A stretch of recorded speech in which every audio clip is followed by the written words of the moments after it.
খুব অল্প সময়ে চটপট গরুর মাংস রান্না করার রেসিপি নিয়ে এলাম। 1 কেজি গরুর মাংস ভালো করে ধুয়ে একটা প্রেসার কুকারে নিলাম। তারপর 4টা পেঁয়াজ কুচি দিলাম, 2টা টমেটো কুচি দিলাম।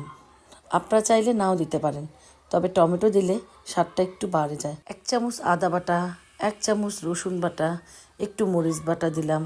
তারপর স্বাদ মতো লবণ দিয়ে, কয়েকটা তেজপাতা দিয়ে, 1 চামচ হলুদের গুঁড়ো, 1 চামচ মরিচের গুঁড়ো দিয়ে, কিছু পরিমাণ তেল দিয়ে সুন্দর করে মেখে সবগুলো মাংসের জন্য সুন্দর করে মাখানো হয়।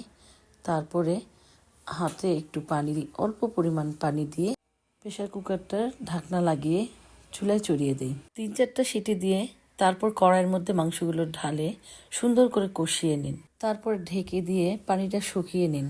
পানিটা শুকিয়ে গেলে সুন্দর করে কষিয়ে গরম মশলার গুঁড়ো দিয়ে আবার ভালো করে নেড়ে চেড়ে হয়ে গেল আমাদের গরুর মাংস ভুনা। ভিডিওটি ভালো লাগলে লাইক, কমেন্ট ও শেয়ার দিন আর আমার পেজটিকে ফলো দিন। আসসালামু আলাইকুম।